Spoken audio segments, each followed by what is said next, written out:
Hey, hey, hey there, beautiful brown girl family. I was like, what are you doing? You're licking yourself. You're playing the part. Hey y'all, welcome to another episode of Brown Conversations. We are here and ready for the show. You look cute over there, ma'am. You look cute. I love Thank it. I love you. it. We're in our Halloween theme mode. Kimberland is looking. I love Yes. it. When she came on, she had to do her reveal to show me. I had to do a big. I should have did it here on the show. I should have been like, and drum roll. Um, but no, we are so excited, y'all, to be here. Y'all know we are all about being festive, and all the things. So we decided to dress up today in preparation for the Halloween festivities and such. So welcome as y'all are getting in here. We see y'all getting in here really, really quickly. Go ahead and start introducing yourselves in the comments. Let us know where you are watching from. Also, let us know if this is your very first time hanging out with us on Brown Conversations. We want to celebrate you. We have Linda who is here. Thank you, Linda. We appreciate you and your compliments we receive. Hey there to Jackie. She is here. She said we looking cute. Okay. Honey. And hey Suzette, see you in here. Welcome to the party. Excuse me. Jennifer is here. She said, we are looking beautiful. Thank you so much, sis. We appreciate you. Hey, Tawana, first timer. Woo, woo. Welcome to the party. Excited to have you. We also have B here from Cleveland, Ohio, first timer as well. Welcome to the party. Abre. Abre, tell us how to pronounce it in the comments, but welcome nonetheless. It is your first time here. We are excited to have you. So shout out to all of our first timers getting in here. We see Aisha is here. Hey, welcome to the party. Thank you. We decided to be festive today. So it's going to be a good time. So while we are here, y'all, as y'all are coming in, again, make sure you go ahead and introduce yourselves in the comments. Let us know where you are watching from. Tell us if this is your very first time hanging out with us on Brown Conversations. Also take a moment to go ahead and tag some of your friends and share the broadcast, because it's going to be a festive night. We really feel like it's going to be a great time, right? So we want to make sure that everybody is in here to get all of this amazingness that we're going to be talking about. So go ahead and take a moment to share the broadcast, tag some of your friends, tell them to get themselves in here. They ain't doing nothing. Tell them to come on in here and hang out with us, okay? So as you all continue to introduce yourselves there in the comments, I'm going to go ahead and let you know what you're watching, because if this is your very first time, you may really be wondering, like, what is this? What is this about? So let me tell you. Welcome and welcome to Brown Conversations. This is our virtual platform where we talk about all things brown girl related. We are here to connect you to other like-minded women and give you a platform to share your voice in the brown conversations that matter to us and those we care about. We invite you to connect with beautiful brown girls and connect with us individually as we take this journey through life. My name is Kimberland. I am an educational advocate. I am a life coach. I am an actor, model, author, blogger, podcaster, and tonight I am one of your hosts here on Brown Conversations. My feet are currently planted in Mexico City, Mexico, and we'll talk about that today as we are here, because that is what inspired my costume for today. So we'll talk about all of that. Nice. Well, hey there, you cool cats and kittens. I was not ready. I'm sorry. My name is Sab. I'm sorry. I ruined your moment. Okay, take two. Okay, do it again. Okay. Hey there, you cool cats and kittens. My name is Sab Jackson. I reside in Dallas. I'm one of your co-hosts this evening. I am in healthcare marketing in this healthcare marketing staffing space. I am a forever student, a podcaster, a dreamer, daughter to Barbara, sister to Maria, and sister to Tawana. Welcome. I should have said it. Welcome to the party. Okay. So yeah, we see y'all getting in here. Yeah. We have another first timer. Maya is here from San Diego. Excited to have you. So welcome to the party. No, Aisha, we haven't hit the Halloween candies and such just yet. No. But stay tuned because this is just the beginning. Buckle up. So so listen, I actually cannot, y'all, do this for the whole show. Like, this is a lie and it's hot. Y'all remember when we were kids and we would have like the Halloween costumes and they were plastic. We'd have the plastic like Superman mask and the She-Ra and all of that. You was dying up under that piece. That's how I feel right now.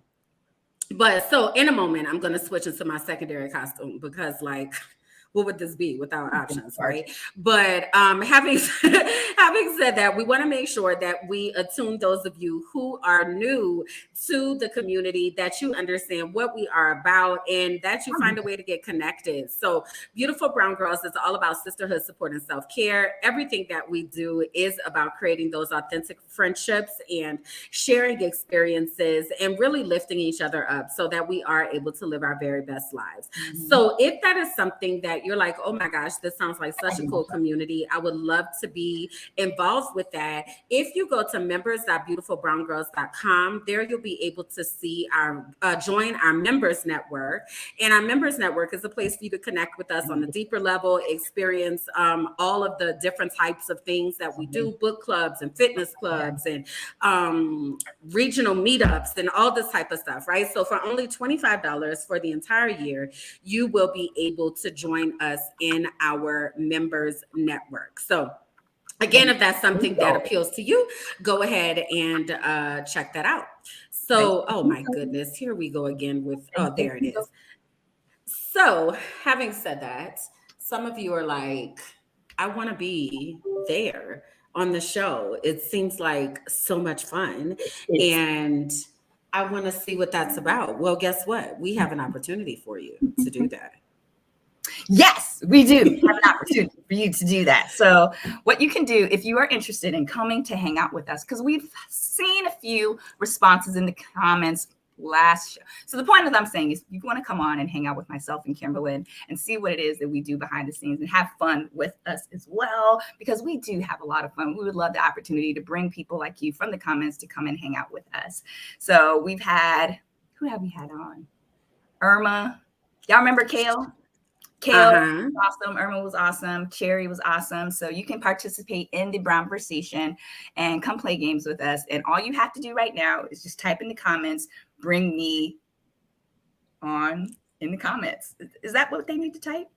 To type bring me in the comments. Bring me on in the comments. You want to come on, just type bring me on or raise your hand and let us know that you're interested. Or if you are actually watching the replay, you can also email us at beautifulbrowngirls@gmail.com. We would love the opportunity to meet you and love the opportunity just to vibe and have fun with you. I think it'll be a really good time. So if you're interested, type bring me on in the comments right now and then we'll reach out to you.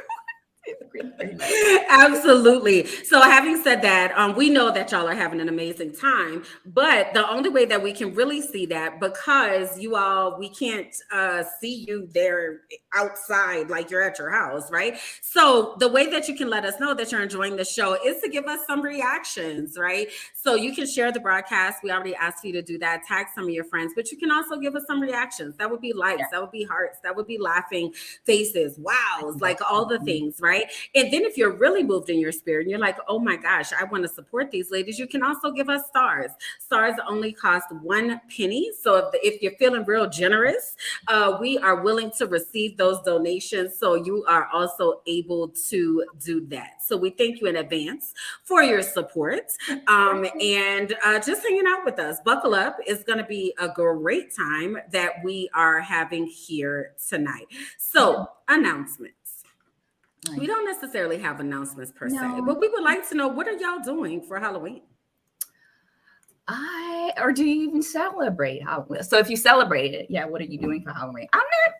I think I'm doing something. Plans are still TBD. I have a costume en route in the mail. Okay.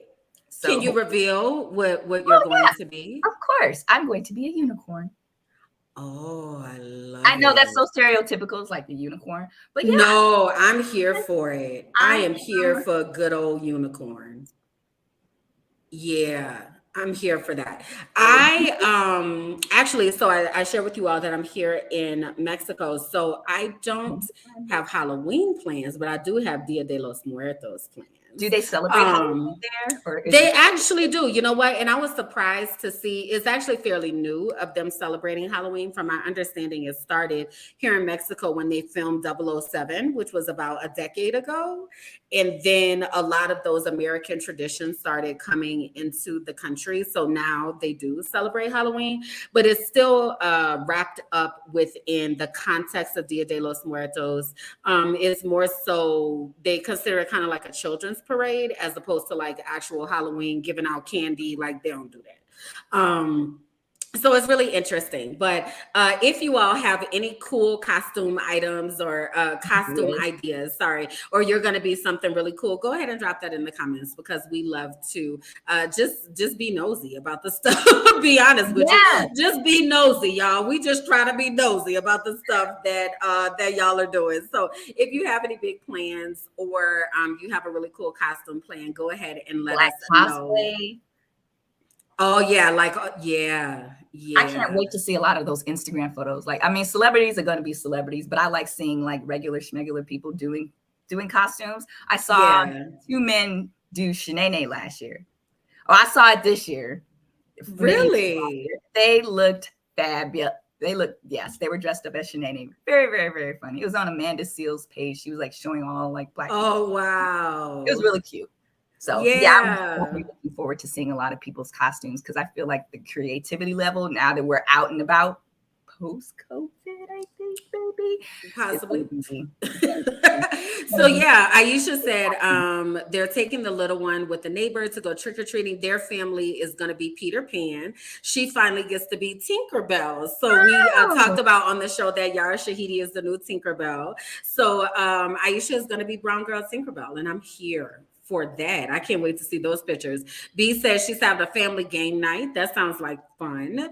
I'm probably going to be doing something along those lines of like a family game night type of situation, as opposed to like dressing up and all that kind of stuff. I never really did do that stuff. So yeah, so that's our nosiness, and that was our announcement for the day of us just really wanting to know what you all are doing. So again, if you have any really cool costume ideas or things like that, go ahead and drop those into the comments. mm-hmm. All right. So having said that, we do have an update that we want to provide. When we do these updates, it's about something that we've talked about previously on a show, and we've gotten some new information. So today's update is really pertinent. So make sure that you pay attention as Sab is sharing what this is about. So go ahead, Sab.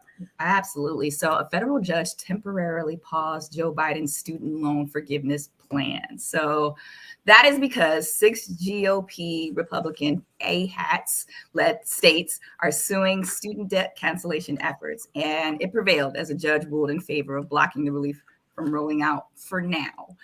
So this will halt President Joe Biden's student loan forgiveness plan as it reviews the legality of this policy for now. So for now, again, the relief program cannot progress towards implementation until a final judgment is in place. So there are 6 GOP states. I don't know which ones. I didn't do the due diligence to see which ones, but 6 states are arguing that the relief would hurt state revenues. How are we feeling about this? Like, how is this going to hurt your revenue from people being in debt? Like, it seems like it's annoying. It's very annoying. And there was also news today, like the Supreme Court is getting involved, like just politics right now. Honestly, I'm just annoyed overall about things. But nonetheless, y'all, we just want to make sure that you all know that the student loan debt relief application is open. Over 22 million people have already applied. It felt so easy that it felt like a scam.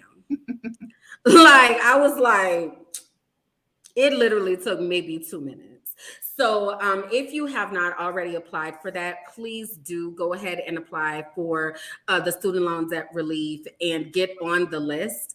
October, yesterday actually was, or this week is when they're supposed to start forgiving some of these loans pending this injunction.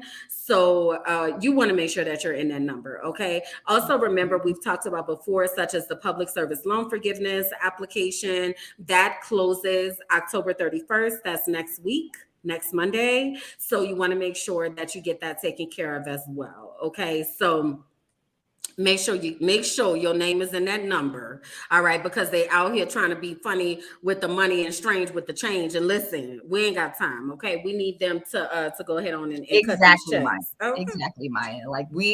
Just so you know, we're going to talk about it a little later, but midterms elections are this coming, like not now here in Texas. They have early voting, so I have my plan set to go early vote this week. But just know, please go out and vote. But I'm just so annoyed that they just, anytime there is a little light at the end of the tunnel or something good is happening for people or any type of relief is happening for people, any GOP and Republicans always pounce in and try to step on, I don't know. To the point. This is why we have to vote. This is why we have to vote for that reason. And we'll talk about that a little bit more later in the show.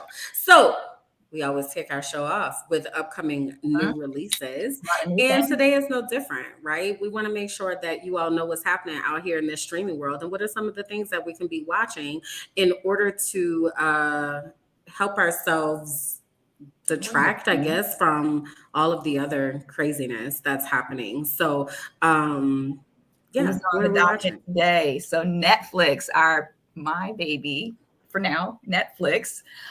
So they're in the news. They've been in the news a lot, and they're actually, let me tell you why they're feeling themselves. They're feeling themselves a lot these days. So Netflix will charge $6.99 a month for, we've talked about this one before, but it's going to start rolling out on November 3rd. They will charge $6.99 a month for new ad supported tier. So if you don't mind getting the 15 to 30 second ads on Netflix, you can actually pay just $6.99. And that's going to roll out again on November 3rd.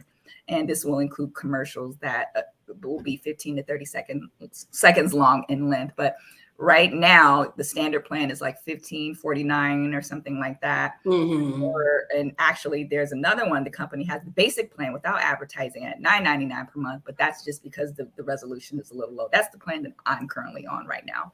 But if you're okay with the ads, $6.99, November 3rd.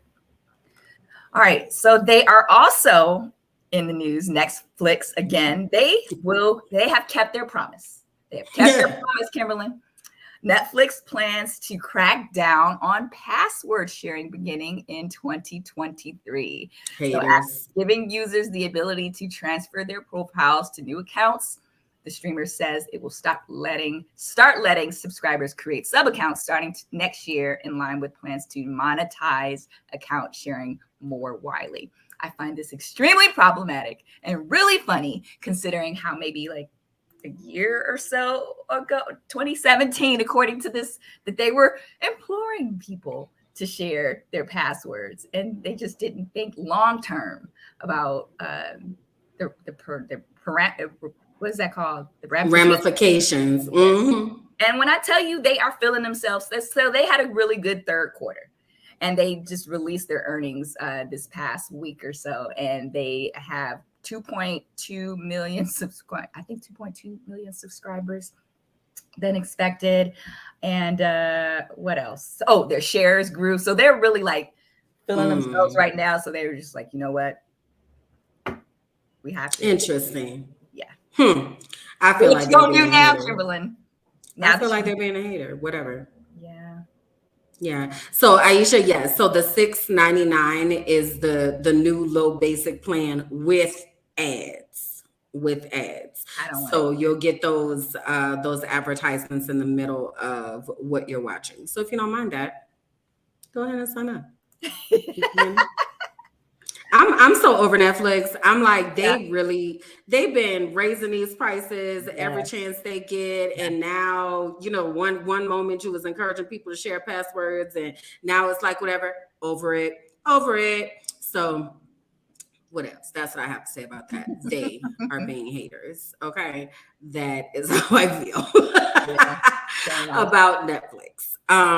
So anyway, one of the things one of the new releases that we came across that I'm really excited about, that we're going to share the trailer with you all in just a moment, is House Party.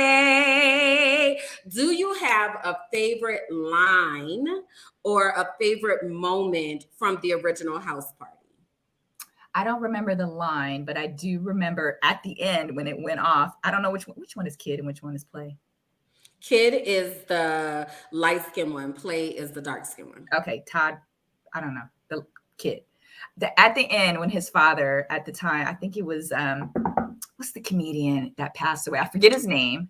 His name is Robin. Harris? Jesus.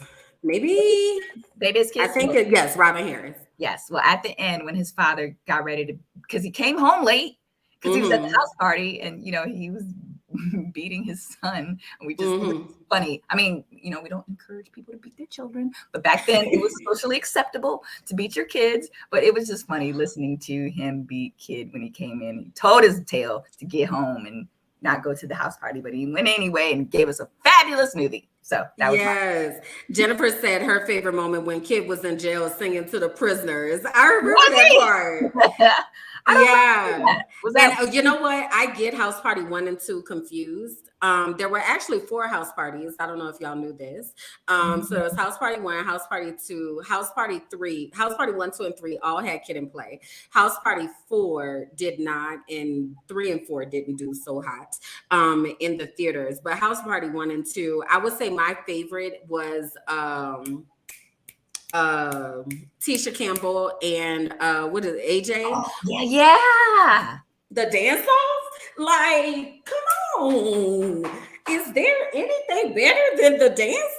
That was so that's my absolute favorite part of House Party. Yeah, Jennifer, they had Immature. So y'all, they are remaking House Party. Okay, so let me get this trailer pulled up so that we can check out. And what we want to know, as always, are you going to pass or play? Okay, are you going to pass or play? So let me get this up for us. And y'all let us know in the comments. I need 10 G's by next week. I gotta pay for my daughter's school. Bro, they on vacation. How about we throw the party in the king's house? We gonna invite all the celebrities. We can make 10 times the money.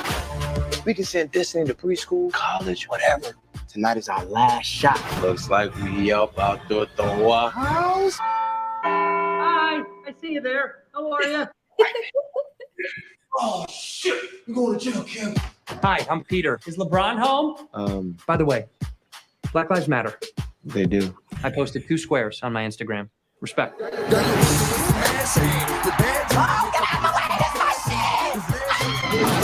This is a really bad idea. I wouldn't do something like this unless I was desperate.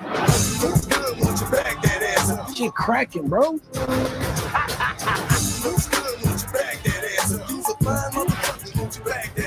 You see how out of control this party is? Shit, we done fucked up the koala. Uh-oh. So we'll stop there. Language gets a little colorful. But y'all passing or playing? I am going to play it. I'm going to play it. It looks cute. It does look cute. Yeah, I'm gonna play it. I love how they did bring back the original 2. Y'all saw Kid and y'all saw Play in there.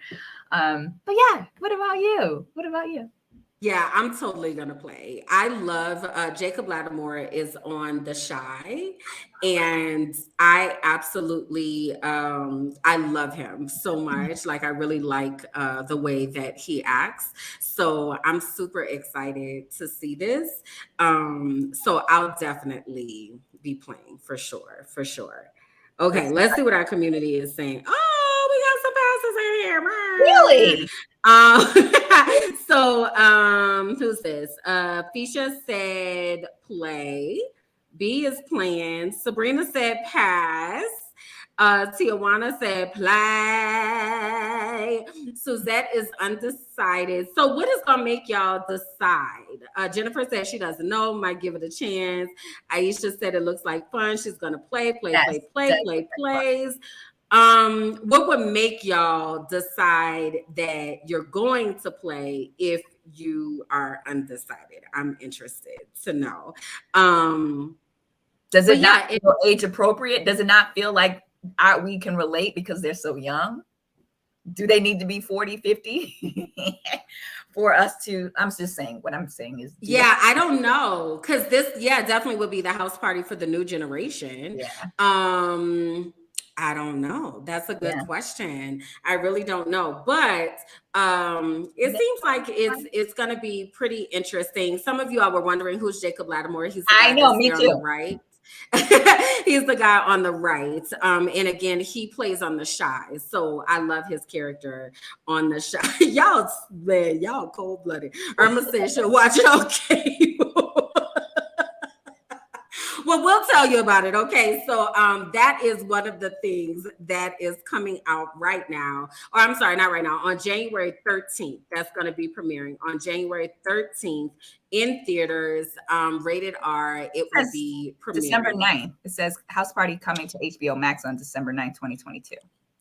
Oh, well, I wonder if they're putting it in theaters after that, because on the flyer, it says January 13th. That's interesting. Right. Okay. All right. Well, HBO Max. And then, it says only in theaters January 13th. We'll have to fact check that, y'all, and get that information for you.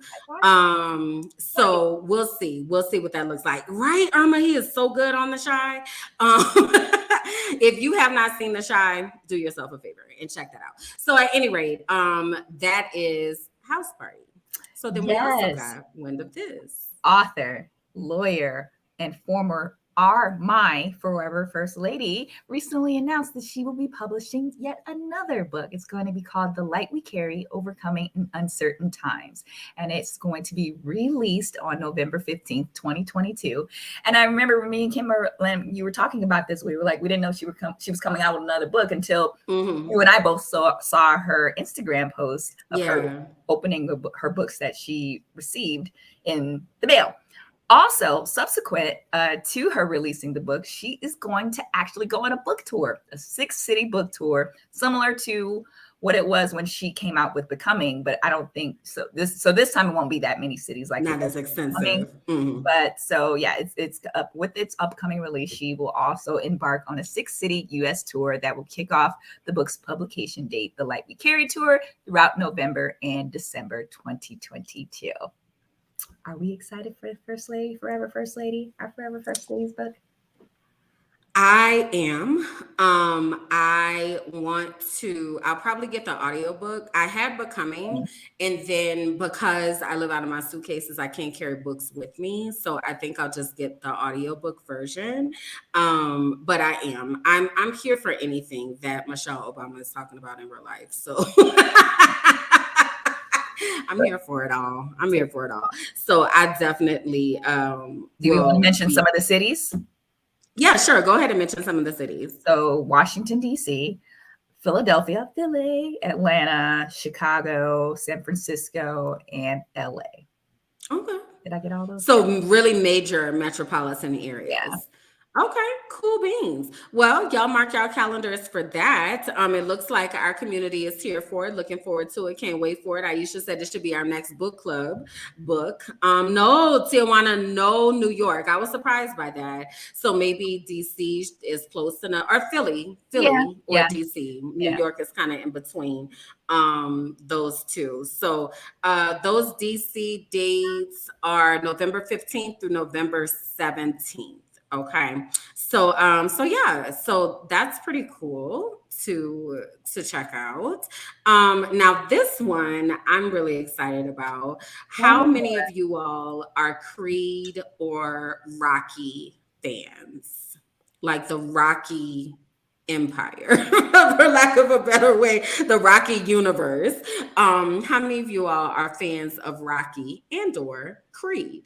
So we Irva said, ooh, yes, okay. Aisha said neither. She's a Michael B. Jordan fan. Yeah. Well, honey, guess what? Creed is coming back for the third time. Okay, the official trailer for Creed 3 has been released, and it stars Michael B. Jordan, as we already know, is the son of Apollo Creed. So if you're not familiar with the original Rocky series, you should go and watch it because it gives some background to Rocky and Apollo Creed's relationship. But basically, Rocky was charged with looking out for Apollo Creed's son when he died. So that's Michael B. Jordan's character is Creed, his son. Mm-hmm. But y'all, this time, Jonathan Majors is going to be joining the cast. Now, if you're not familiar with Jonathan Majors, you may have seen Jonathan Majors in Lovecraft Country, The Harder They Fall, The Last Man in San Francisco. Like, my guy is on the come up right now, Jonathan Majors. He really has been breaking out, and he's really getting into this almost like trajectory that Michael B. Jordan is in, like this action drama, like give me the things type of role. So he's going to be joining Michael B. Jordan, and Michael B. Jordan actually is directing. He says, I finally got to this place in my career where I wanted to tell a story and not just be in front of the camera, not just execute somebody else's vision. So this is his directorial debut. Y'all passing or playing? Pass, because I know nothing. Pass. I know nothing about Creed, and I don't feel compelled to want to watch it. Actually, you know what? I'm lying. Because if I can watch $1 Million Baby, I can. Thank you. Because I was feeling some type of way over here. What? You were saying you're going to play because I'm what going now? to play it. I'm going to play it. This is a definite play for me. Looks like Aisha said Felicia Rashad's might be in the movie as well as the mom. It's a whole lot of plays coming up in here. Yes. Jackie said, I'm just happy to see Black men in muscles instead of a dress. So it's a yes for me. No, both of them are so supremely talented. I'm really excited for what this is going to look like. And then also knowing that it's Michael B. Jordan's directorial debut makes me want to go even more so. So excited for Creed. We don't have release. Well, we know that it's going to be coming out next year. What is it? March 3rd, 2023. It's also going to be on IMAX. So if you're a person that likes to see the full screen, full experience and all of that, you'll have the opportunity to do that as well. So March 3rd of next year, Creed is going to be making its debut. All right, good stuff. So next we have on the docket Byron Allen's The Griot Television Network. So if you are familiar with The Griot, the website, it's the Black News Network. They are actually, it's African-American focused news website. And they are launching a news block. So and it will be featuring Ebony K. Williams from Real Housewives of New York, I believe, and then Mark Lamont Hill. So Allen Media Group's African-American focused news, lifestyle, sports, and entertainment platform, The Griot, is launching The Griot with Ebony K. Williams and Mark Lamont Hill on Monday. Today. So it will be a daily 2-hour news block from America's largest Black newsroom, which will feature critical news and information in the U.S. and around the world. I like Ebony. I like Mark. Mark is always making his moves, and Ebony is extremely smart. They're both extremely smart and talented and just fun to watch overall. Will you be tuning in? It's another African-American news network medium. We're always wanting more representation and spaces for us to amplify our voices. So is this something that you, Kimberland, or you, the community, will be tuning into? I will. I totally forgot that it was launching today, so I have to figure out when I'm going to watch it. I imagine it's going to be on their website. I usually don't watch the news anymore. However, I may be willing to give it a go just to see the perspectives that they're coming from, especially knowing that we will be centered and our stories will be centered. So I'm willing to give it a shot. I'm willing to check it out a time or two. And my hesitance to check it out, y'all, is not about them being great. I love the Griot. That's where I get a lot of my news from as far as their online publications. It's just that I don't know if my spirit has space for the news. I get it. Yeah, I'm so used to not being immersed in the negativity of US news that I don't know if I can like actually go back there. But if I were to look for a news source, this would definitely be the one for me, for sure. Awesome. For sure. Yeah. So looks like our community too. Looks like we're gonna check it out. We're gonna give it a go. And knowing Byron Allen has been in the news so many times, and we talk about him all the time about the things that he's doing. So I definitely know that it's gonna be done with quality and excellence, and I can definitely appreciate that. Good stuff. All right. Yeah. So Hallows Eve is what they call it. Anyway, Halloween is next Monday, and most of us will celebrate, and some of us won't on the upcoming weekend. And a fun way to get into the festive spirit of Halloween is watching some horror films, myself included. So for the purposes of this content of our show, we're going to focus on Black horror films, or Black films that we think that you should tune into, like Black movies that I'm going to watch, Black movies that we think you would be interested in watching. So we're just myself and Kimberland are just gonna share some of the Black classic and maybe not so classic films that we'll be watching, so that we want you to place into your watch list for this Halloween. So like my friend Monica, she watches on Hulu a Halloween movie every day. Oh, really? Leading up to Halloween? Leading up to Halloween. She watches Interesting every day. And I'm just like, okay, I see you. Very hardcore, but you know. Oh, okay. Cool. Let me start. Tell us about your picks. These are some of my picks. Candyman. Like this is 2021 is when it came out. 2021. I'll watch the old one, 1995, I believe. I don't know. That one is traumatic. I'll watch both. I will watch both. So Candyman, I feel like we're all familiar with that housing project, Chicago, Cabrini Green, terrorized by a ghost, about with supernatural hook hand. I feel like everybody knows that one, right? I feel like everybody. Possibly. The other one that I want to watch is, and that can be, you can watch that one on Amazon Prime. I was remiss on mentioning that. So you can watch that on Amazon Prime. The next one is Tales from the Hood. You guys remember the 1990 Tales from the Hood? This is classic. We can also watch this one on Amazon Prime. So brief synopsis: a creepy mortician, Mr. Sims, played by Clarence Williams III, attempts to scare three teenage drug dealers and his friends straight by telling them 4 horrifying stories. Like the story that I remember the most is the one with the little black dolls. The little black puppets. I forget that's what I think. I think I remember what you're talking about. And and I remember the puppets ate. I won't spoil it for you. If you haven't seen it, but I feel like you should have, because that's like one of those Black classic movies we all should have watched. And if not, that's one of the ones that I would ask you to place on your list to watch. It's fun and funny. And the next one for me is Vampire in Brooklyn, starring Eddie Murphy and Angela Bassett. This will be on HBO Max, Hulu, Amazon Prime, and Apple TV. So brief synopsis, because Kimberland hasn't seen this. So brief synopsis for those who have not seen it. In the wake of her mother, Angela Bassett's character's mother's death in a mental institution, Detective Angela Bassett, is assigned to a baffling serial murder case.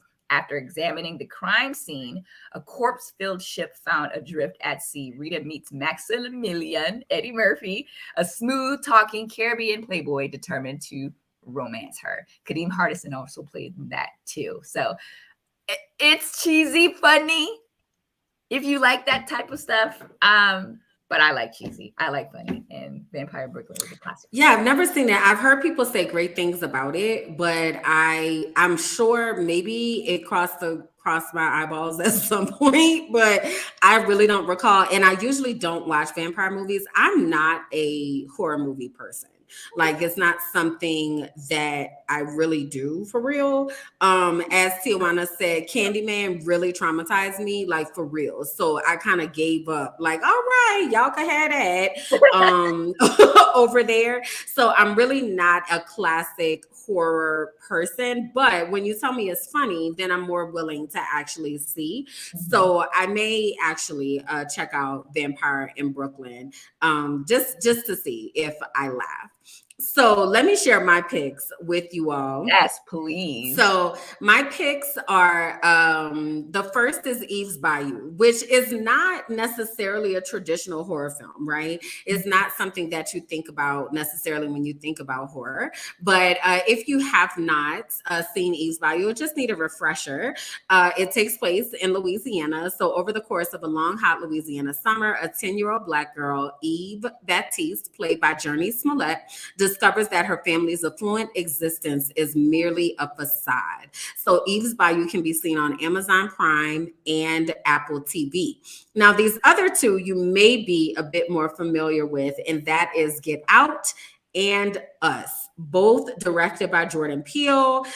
Jordan Peele projects. They can both be seen on Amazon Prime and Apple TV as well.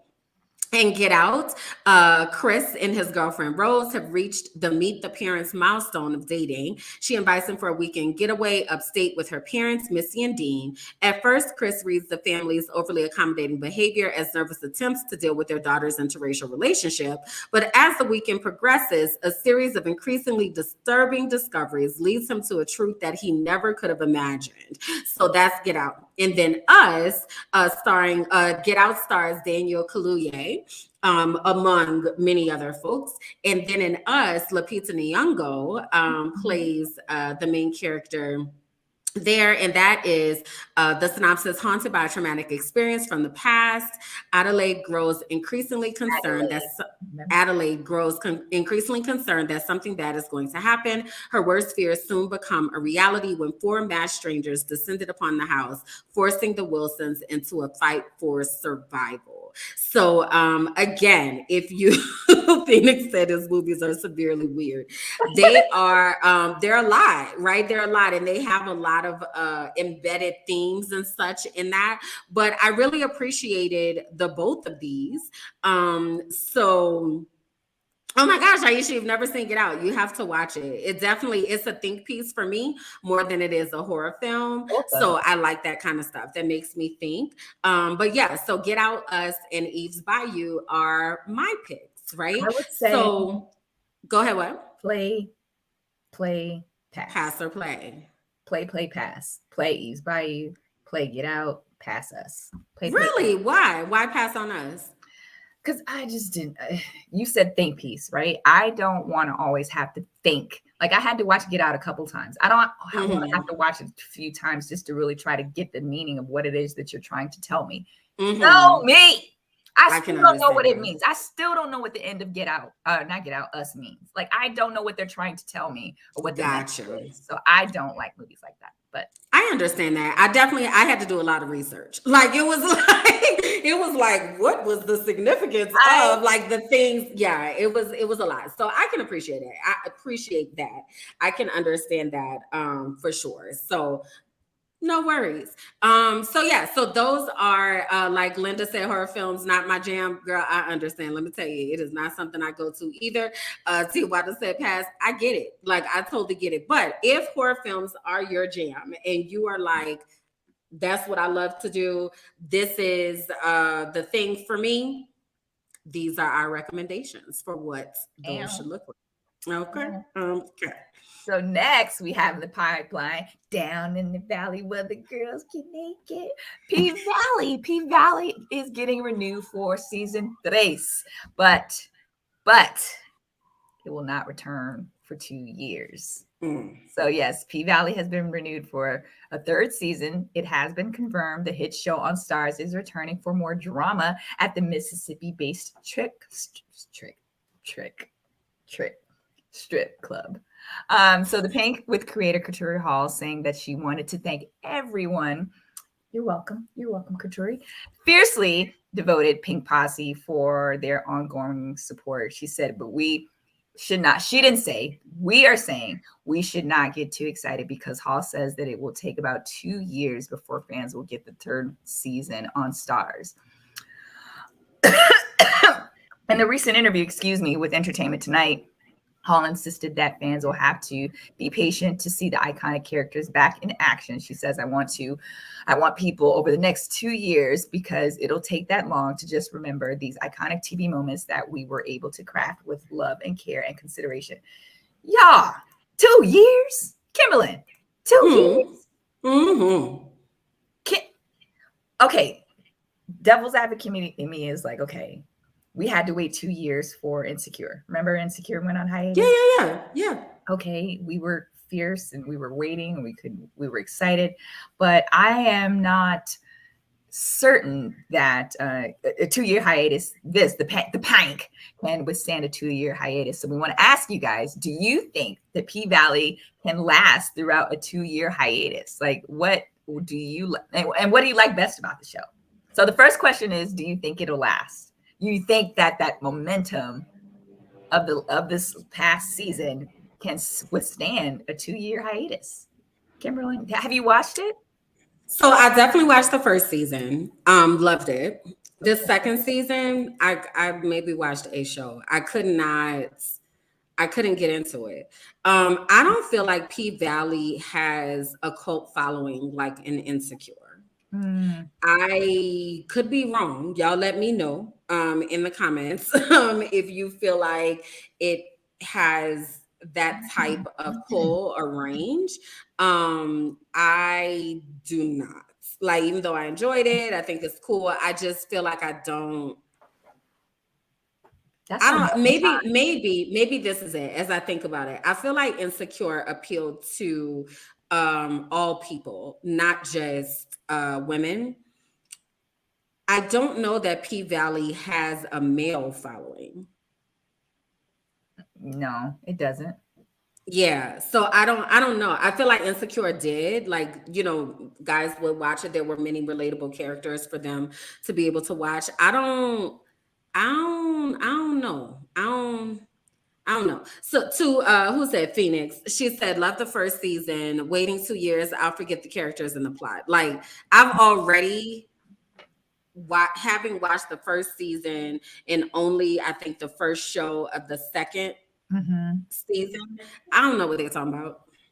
I don't know. Like I forget plots easily. So I don't know. I think I don't know. I don't know if they can last this. I definitely understand the need for a hiatus sometime.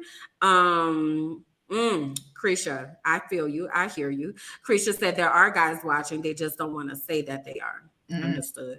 Understood. Yeah, I agree. But yeah, so it's okay for me. I'm not looking forward to it. I'm not, waiting with bated breath for 2 years to pass because P-Valley is coming back on. Yeah, no, I'm not. Yeah, I know. It sucks, but yep, 2 years. That's what she says. Maybe it'll change. Yeah, all right. That's interesting. So something that's out right now that I have absolutely fallen in love with is Intergalactic.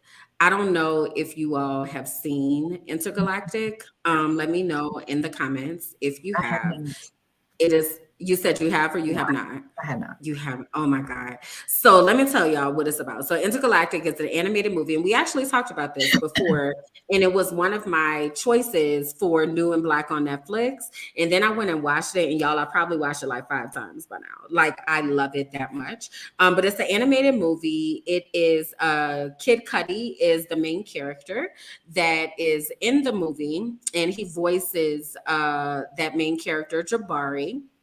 So the plot is that Jabari is a charming streetwear-clad artist on the cusp of real success. After a chance run-in with his cool new photographer neighbor, Meadow, Jabari has to figure out whether he can make space for love in his life. Y'all, when I tell y'all, it is so cute. It is so cute. Like, everything from the wardrobe, like, which is not something that I feel like we really talk about regarding animated films, but the intentionality that they have in what the characters are wearing, the type of shoe, like he's a streetwear artist, like he wears street clothes, his sneakers, his jeans, like the things the girls are wearing when they go out. Like it didn't feel to me like it was an animated film. It very much felt like I was watching people. The soundtrack is everything.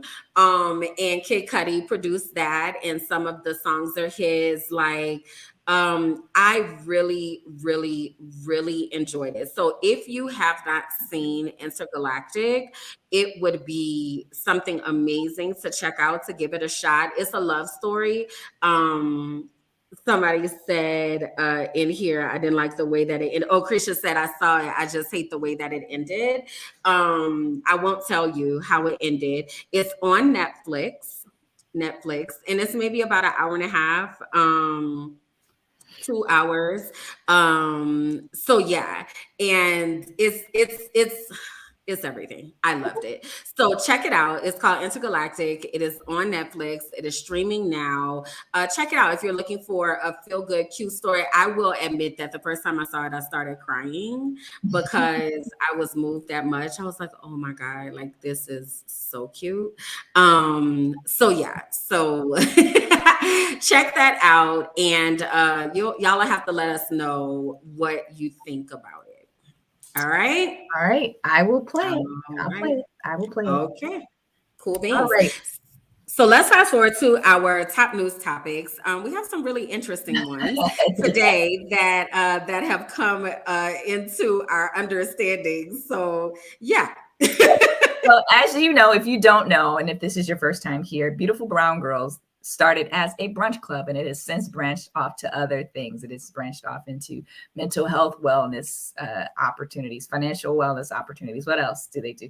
We do a lot. All the 8 areas of wellness: financial, physical, spiritual, like all of those things. We're the well-roundedness. Yes.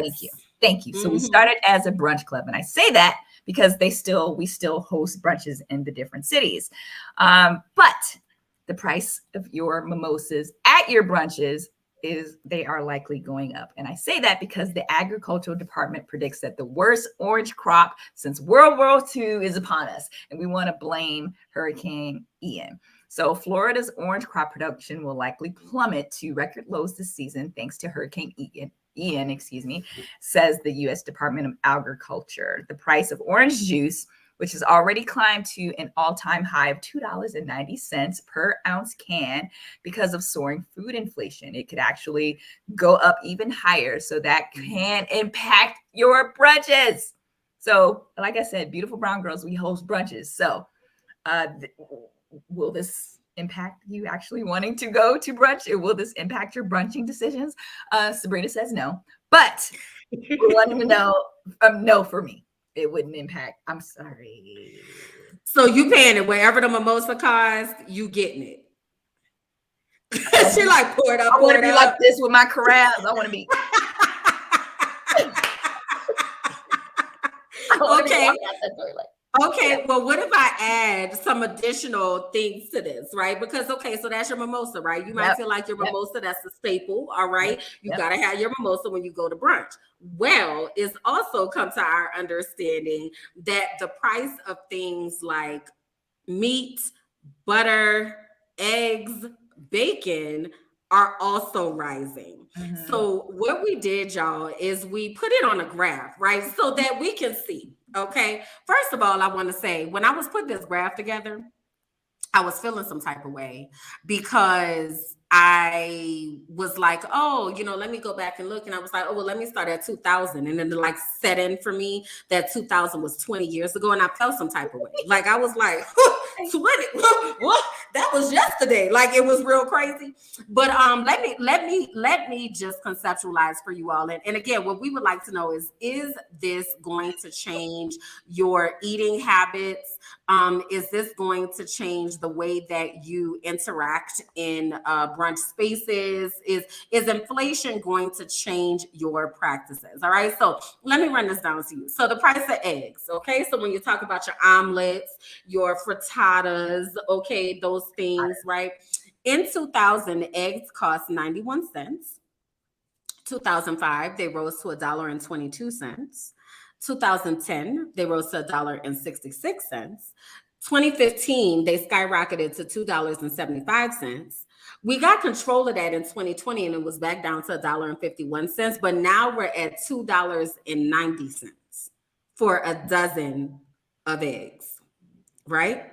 That's not all though. Let's look at this bacon. And that's not all. But that's not all. Show host. But that is not all. So when we talk about bacon, so back in 2000, bacon was $3.03 a pound. 2005, it was $3.39 a pound. 2010, $4.11 a pound. 2015, $5.45 a pound. 2020, $5.58 a pound. And 2022, $7.31 a pound for bacon. First of all, bacon has a long shelf life. If you don't know this. I say that because I had bacon in my refrigerator for over a year and I ain't opened it. But I You're serious. I'm just kidding. Actually, no, I'm not. I'm telling you the truth. I've had bacon in my refrigerator for a long time. But these prices are astronomical. Inflation is a real thing. Inflation is real. And I know I joked earlier about this, that this won't affect me going to brunches, but there are some decisions that I will have to make in terms of just my spending or my what is that called? Activity spending or yeah. So those are things that I do think about. I don't go to brunch every week out to lunch. I do cook more at home now. And I drink more at home too. Yeah. So, but that is impacting my wines and my orange juice. I don't really buy orange juice like that. But these are real decisions that we have to make, especially if you have big families or large families and you have This is so it's so interesting because there are two comments I want to highlight. So Irma said inflation is a global issue, and you are correct. Yes. This is not just limited to the US. However, so I live in Mexico, y'all, and a dozen of eggs here has gone from about 79 cents to $1.25 in comparison to over $3 in the US, right? Bacon here, even though I don't eat bacon, but bacon here is about $3 and some change, right? So yes, inflation is a global issue, but it's really being felt in the US. And then Krisha made another point that I wanted to highlight. She said she's still going to brunches, but places should support local farmers and prices won't be as high. Ooh, I love that. So when I brought this up, I was like, I had asked, like, are you going to shift your practices or whatever? And you were like, well, no, I'm still going. I don't really have a choice. And it really made me think about how we don't source our own food. Like how we are so dependent on the government and the government's regulation of food and the government's in its trading of food that we just feel like we have to sign up for this. Well, one of the reasons why eggs aren't as expensive here in Mexico is because people have chickens who lay eggs, right? So they don't have to rely on the government and the government system to be able to get their eggs, right? So it just really made me think about us shifting as a people to sourcing some of our own food. Fruits and vegetables we can grow. We can grow that, Kimberland, but the cost surrounding doing those things is more costly than actually. You think so? It's not. Do. Like, I'm not a farmer, but I can imagine having to find a plot here in the city of Dallas. No, not a plot, honey, in a pot. People have balcony gardens where they are sourcing themselves with tomatoes and cucumbers and peppers and things of that nature. No, I don't mean go find a farm. I mean, grow your own food in whatever space that you might have. So to Tijuana's point, if you look at gardening on YouTube, you'll see like so much information, community gardens, like things of that nature. Like it really helps us. I'm sorry, Phoenix is coming, maybe loud. It really helps us to be able to remove our dependency on the government. Now, I can't help you with chickens, okay? I can't help you there. But this is something to think about, right? Of what that looks like, because inflation is going to become more and it's going to continue to happen. So is it time to shift some of these practices? Think about those things. Asking a question. Okay. Asking a question. Just saying. So we wanted to take a moment to honor Brandy Norwood. I'm sure you all are familiar with Brandy. She has been around, our entire childhood and such. But we got word that she was hospitalized after suffering a seizure recently in LA. And she gave an update last Wednesday. She said, "Thank you for sending love and light my way. I'm following doctor's orders and getting the rest I need due to dehydration and low amounts of nutrition."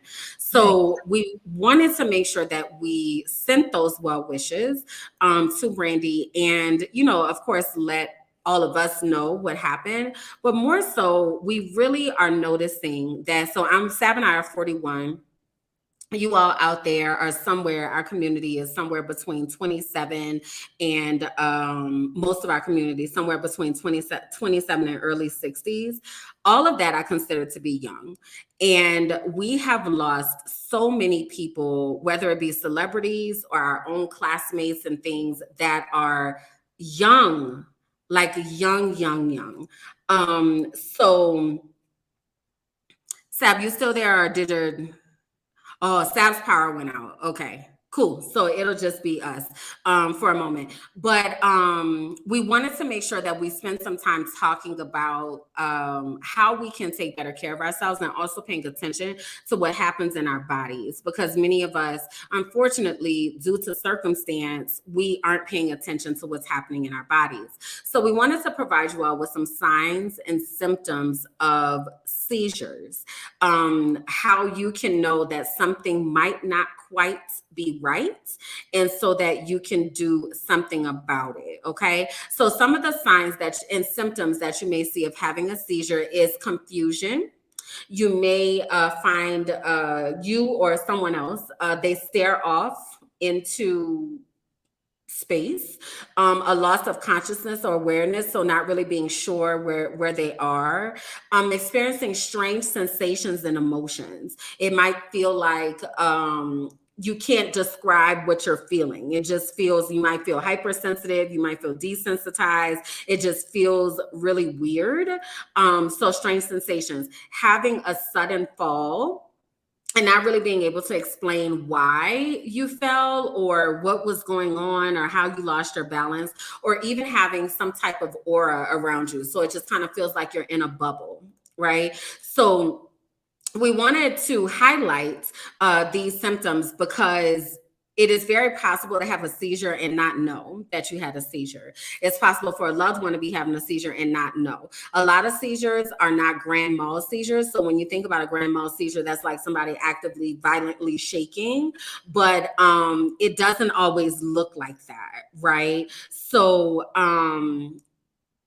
paying attention, right, to all of the things that are happening with us so we can go and get checked out, y'all. If something just doesn't seem right, we definitely have to make sure we go and get checked out for that. So thankfully, Brandy was able to get to the hospital and she's doing better, but this is something that is happening to folks. And a lot of times seizures are also brought on by stress. So let's make sure that we are checking on ourselves as well as checking on each other, because this can be really scary to go through. So we definitely wanted to highlight that. In that same tone of honoring folks and giving people their flowers, we also wanted to highlight some of the cool things that are happening right now regarding Black women, right? So one of those things that we learned about is that Barbie is actually honoring Tina Turner with a new Barbie doll. So they announced the release of a new doll that has the likeness of music icon Tina Turner. It's going to be available for purchase on MattelCreations.com, as well as Amazon, Walmart, and Target. And it's a part of the brand's signature music series. So the Tina Turner doll coincides with the 40th anniversary of the release of Tina Turner's hit single, What's Love Got to Do With It, from her 5th studio album, Private Dancer. Now, on Brownversations, just in the past year or so, we've talked about a Barbie doll representing Madam C.J. Walker. We talks about a Barbie doll representing Laverne Cox. So I'm here for Barbie and the things that Barbie is doing to really commemorate Black people and Black women specifically.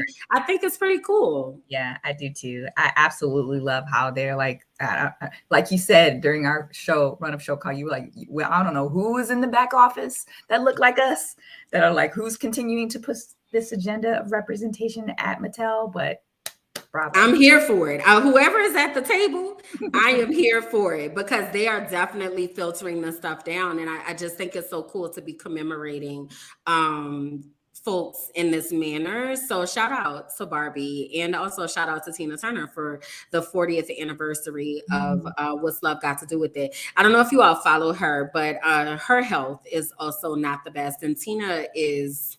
how old is she now? Maybe like in her late 70s or early 80s? I feel like she's in her late 70s, early 80s. Yes. Yeah. So she is no longer in the US. She lives in Sweden now.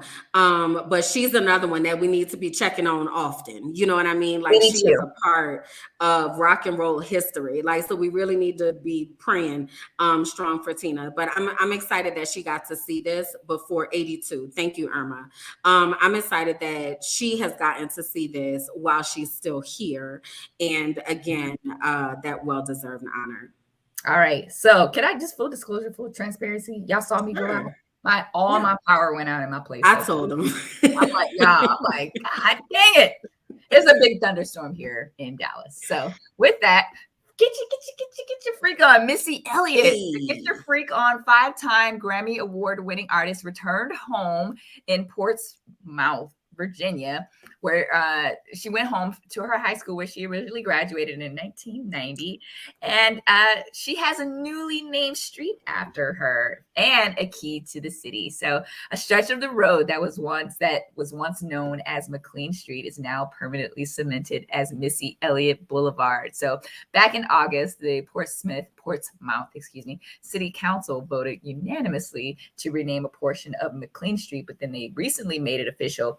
The full street is named after the Super Duper Fly artist. So again, on that same track of giving people their flowers while they're here, Missy is one of those people that you just don't hear about enough. Yeah, they don't be putting respect on her name like they need to.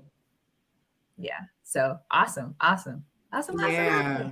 Congratulations. So having said that, as we've been talking about this theme of flowers, right? And sharing flowers, one of the things I told y'all we would talk about at the top of the show is that we would talk about Dia de los Muertos. Now, wait. I'm sorry. Okay. Can you use your R's, Kimberland? Okay. Dia de los Muertos. I said that, Dia de los Muertos. I thought you said Dia de los Muertos. No, ma'am. No, now what you're not going to make me do is the American, you know what's so funny? I used to have a student, her name was Diana. Her name is Diana, I found out. But we used to call her Diana.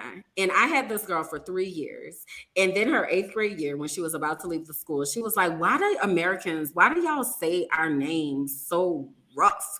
And I was like, what do you mean? And she was like, you say Diana. My name is Diana. And I was like, why you done had me calling you Diana for 3 years, girl? But no.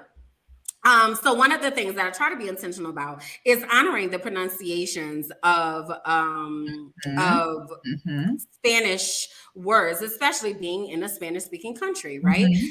So, having said that, we are gearing up here in Mexico City and in Mexico in general and in Hispanic homes across the world for Dia de los Muertos. So, Dia de los Muertos takes place October 31st through November 2nd. That's the official time that it takes place.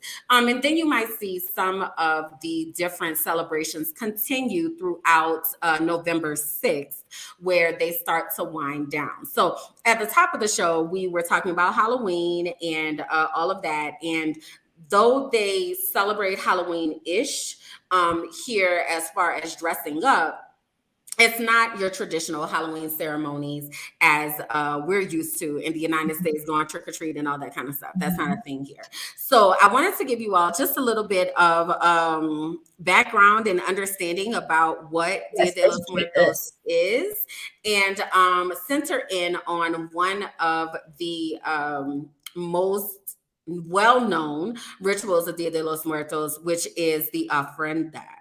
So an ofrenda is what you have probably seen. If any of you all have seen like the movie Coco, for instance, is one that I can think about just recently that came out on Disney, and they show the ofrenda and what they do during that celebration. So an ofrenda is actually an altar. And Dia de los Muertos translates into the Day of the Dead. It's the Mexican holiday where families welcome back the souls of their deceased relatives for a brief reunion that includes food, drink, and celebration. So a part of them welcoming back the spirits of their ancestors is building this ofrenda. So the ofrenda has certain parts on it that make the visitation welcome, right? So let me frame that again. What Mexican people believe is that on the night of October 31st, that the wall, if you will, for lack of a better way to put it, or the bridge between the land of the living and the land of the dead, that there's an opportunity for those who are in the land of the dead to come back and fellowship with their ancestor or with their descendants that are still in the land of the living. So they believe that they cross over the bridge to come back to their descendants' home, and they spend that time celebrating together and honoring the people who have passed on. So when you're looking at an ofrenda, there are certain parts of the ofrenda that are standard. So some of the things that are on it are, for instance, water. So water is an element of life. They also believe that when the ancestors are traveling, when the dead are traveling to come back to the land of the living, that they're probably thirsty after their long journey. So they have water on the ofrenda. It also provides a sense of purification. They also have bread on the ofrenda, and bread is something that here in Mexico is very accessible. Like you can get a whole loaf, roll of bread or whatever for less than $1 US. So it's fraternal food. Mexican people give bread to friends, to siblings, and things of that nature. So, and people of that association. So bread is something that you'll find on an ofrenda, and you may see bread that is formed in a circle, or you may see bread that emulates these skull, cross, and bones.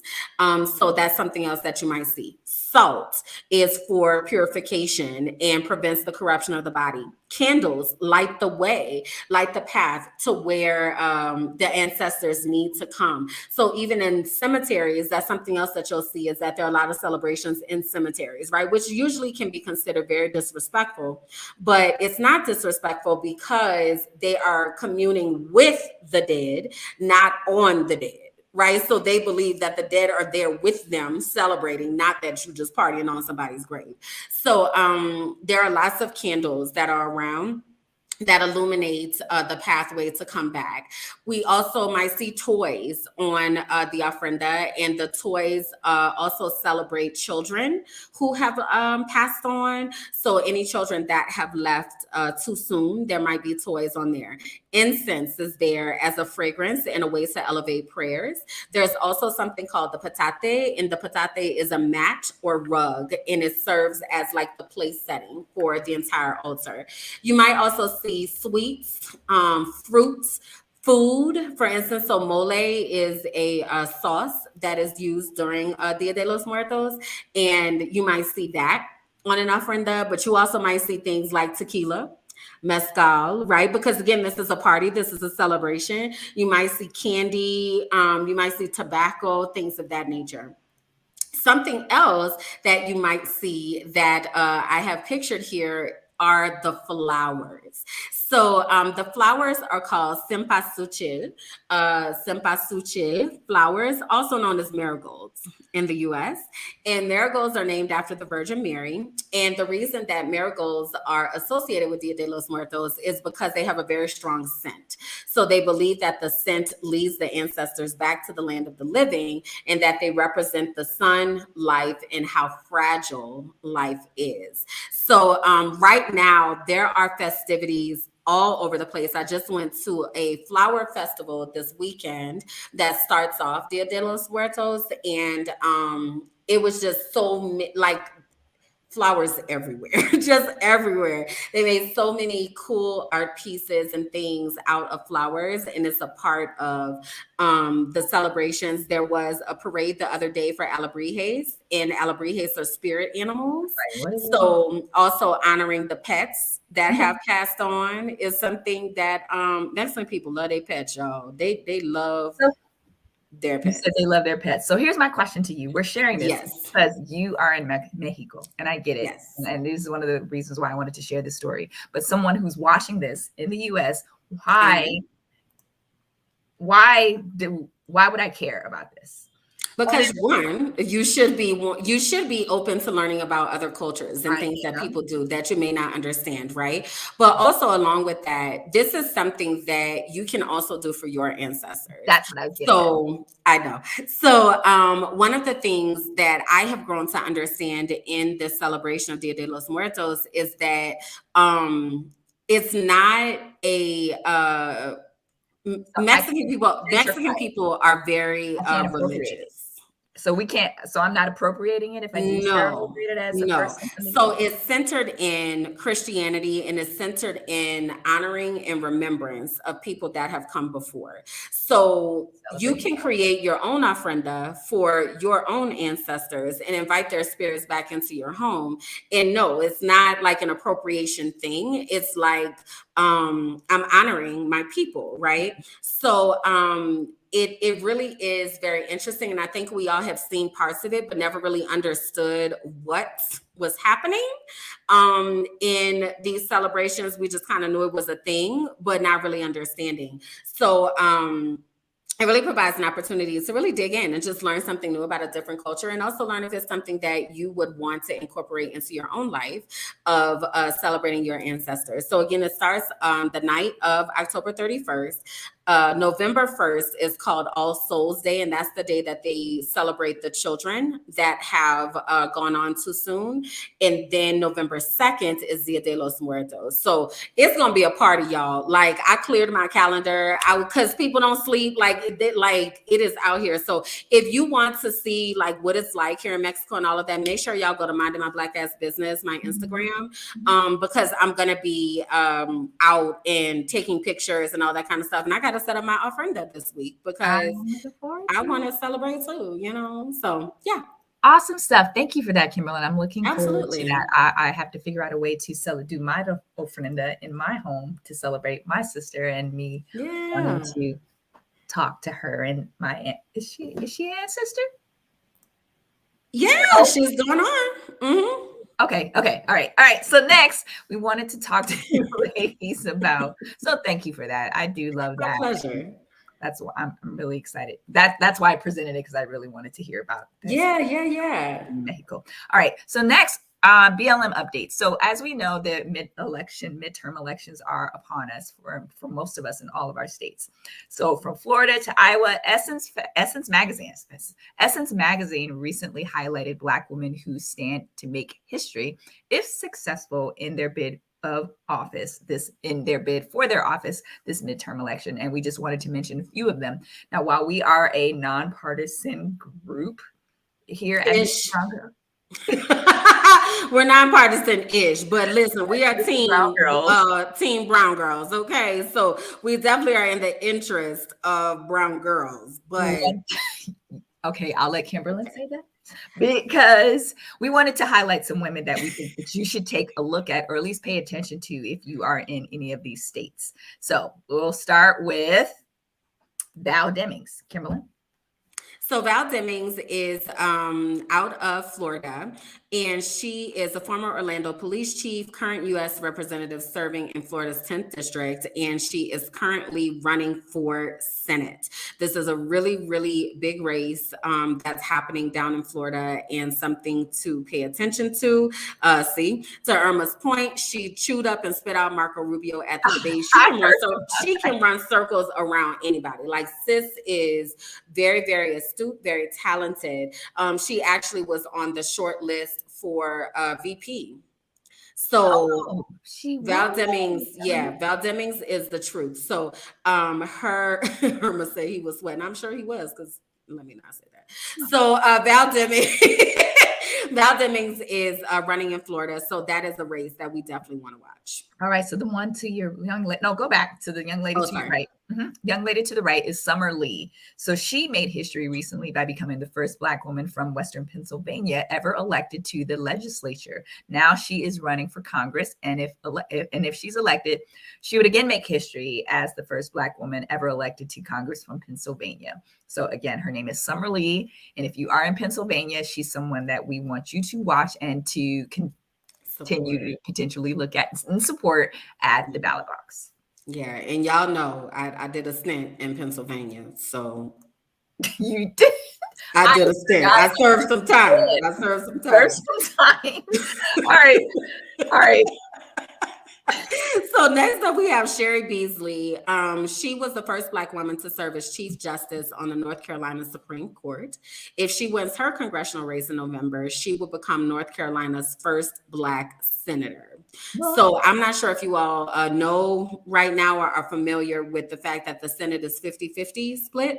It's going to be some shifts that are going to happen this election. So this again is another key race that is going to be happening in North Carolina. So again, Sherry Beasley, North Carolina's poised to be North Carolina's first Black senator. That's what's up. All right. So the young lady to her right, her name is Odessa Kelly. She is a longtime public servant, activist, and mother of two, running to represent Tennessee's recently redrawn 7th congressional district. Redrawn, that keyword. So for me, Tennessee typically is a red state, but we still want to go to the polls and cast our ballot, because there's a reason why these women are running. Like, they see that there's opportunity there. They see that people want change. And this is maybe one of those instances where this Black woman sees that there is a need for people who want something different outside of the typical GOP Republican politics. I don't know. I don't know if she is a Democrat or an independent, but I don't know. I should have did my research, but I apologize. But Odessa Kelly, I say that because just because she is Black and she's Republican doesn't mean we all say all skin folk and kinfolk. Just because she's Black and just because she's Republican, I'm not saying she is a Republican, but there are certain Black that ain't kinfolk when it comes to certain people that we will not mention on the show. But if anyone can Google what she is a Democrat. She's a Democrat. Thank you. So yes, she's someone that you should consider supporting if you are in Tennessee. All right. So then next up we have Aramis Ayala. So she first gained widespread attention in 2016 when she became Florida's first Black elected state attorney. She is now a candidate for Attorney General. And Attorney General is an elected position, but this is also the top law enforcement officer in the state.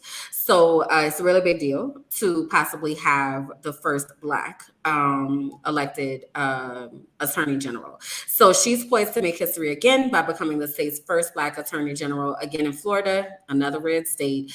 However, we have the power to rally behind her and offer her some support. Okay. So again, that is I'm sorry, my mouse is Aramis. acting silly. Aramis. That is Aramis Ayala in Florida. And then finally, we have Stacey Abrams, longtime Democrat lawmaker, narrowly lost, if we remember, a couple years ago, she narrowly lost the 2018 Georgia governor's race to current Governor Brian Kemp, who actually stole the election. And I'm saying that on air because it's well known. It's what happened. That loss propelled her to become one of the country's leading voices on voting rights. Now, in her second bid for the governorship, she could make history not only as the first Black woman to hold office in the state of Georgia, but also in the United States, period. We know Stacey. We know Stacey well. If I was in Georgia, I would vote for Stacey. So what I'm doing is, following my friends on social media who are in Georgia and seeing how they are supporting Stacey. And if you have friends or family in Georgia, can I implore you to actually tell them to vote for Stacey? Because I just feel like he stole the election. Like, he literally stole the election. He did. So I can only imagine what things that he'll try to pull this time around. I do not know if Brian Kemp holds the same position in Georgia, but I do know that she is a force to be reckoned with, so much so that they are making giving water in line illegal. That's how petty these white people are in these states. It's like they're doing any and everything to discourage people to vote. And that's it is insane, but just know that they are going to continue to run these tactics to kind of deter us from voting. And we should not let that be a deterrent for us to go to the polls and vote. Facts. So just wanted to throw that out there, y'all. We have one more show before election day, but early voting has already started in lots of places, right? So we definitely wanted to ask you all what your plan is for voting. What is your voting plan? Because if you, for instance, are, Irma, you're right about that. She said, Irma said America is browning and they're scared. Yes. Yeah. So, okay, I won't go down that road. But yes, so we wanted to make sure that you all have a plan for voting, right? Remembering that if you wait until election day to vote, that you want to give yourself enough time to be able to vote. You want to make sure that you allow yourself as stress-less process as possible, right? If you have the ability to early vote, that is what we absolutely recommend that you do, because that will prevent you from having that stress on election day. Some jobs do give time off for election day, other jobs do not, right? So we just really want to make sure that we're being intentional about casting our ballots on election day, which is November 8th. And we will remind you again, but right now is early voting season. So make sure that you go ahead and, if you are capable, get to early voting so that you can go ahead and cast your ballot and you don't have to worry about something happening. Okay. All right. So having said that, we want to jump into our discussion topic for the day. And while I'm pulling this up, Sab, this situation happened over at Jackson State University. And it's homecoming season right now, right? It's homecoming, y'all. It's HOMECO. NING is homecoming, y'all. I just wanted to get that out. I just had is that what did you make that up, or is that from no? That's Livingstone College's homecoming. Hey, no. Yeah, you sounded like, I was like, look at Sam being a cheerleader. Like, you actually sounded like a cheerleader for a moment. I'm like, okay, so she's like HOMECO. MING is homecoming, right? But anyway, we bring that up because there has been a lot of publicity around Jackson State University, right? It is homecoming season altogether. Shout out to Fisk University. Our homecoming starts November 7th that week. There were so many homecomings that happened this past week, but one of the biggest of those is Jackson State University. And there were all sorts of celebrities that came out, or all sorts of things that are happening. A huge reason for that is because of Deion Sanders, better known as Coach Prime, who is the head football coach at Jackson State University. So there are lots of interviews, right? There are lots of people. Good Morning America was there the other day. Michael Strahan was there, whatever, blah, blah, blah, right? Lots of interviews, lots of chances to talk about what's going on. Well, we ran across this one interview, and you all may have seen this interview, or you may not have. But nonetheless, we're going to show it to you, right? Excuse all the extra that's going on, y'all. I couldn't figure out how to make it full screen.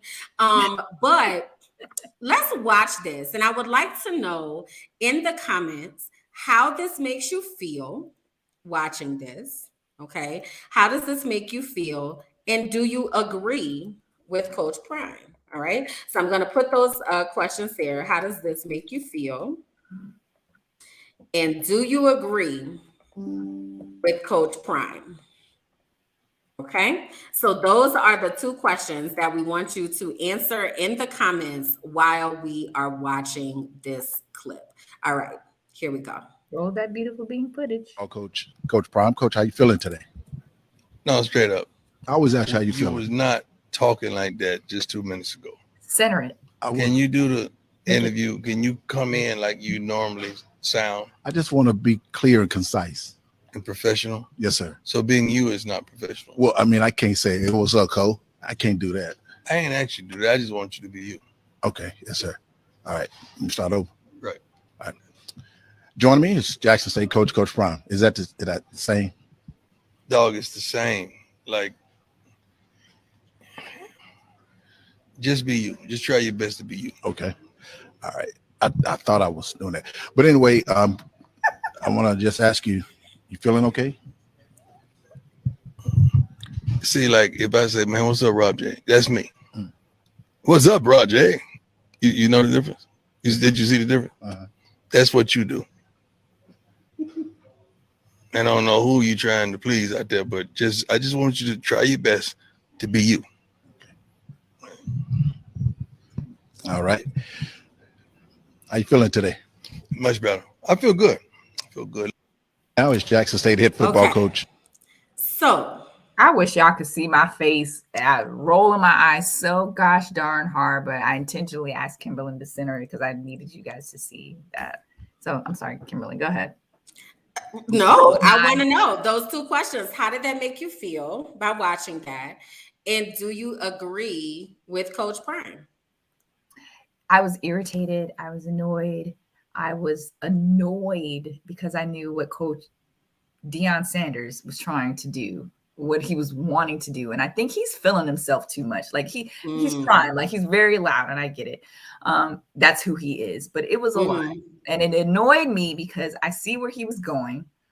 But it also, it annoyed me because of that. Like, you're doing this live on air. This man is trying to do his job in the most professional way that he knows how to do his job. But what he's doing is not good enough for you. So my thing is like, well, what are you wanting from him? And I knew what he was wanting from him. He wanted to be him. He wanted him to be like, what up, my ninja? What's up? I don't think he wanted that. I don't think that's what it felt like he wanted. I don't think that's fair. Felt like he wanted. To me, he wanted him to like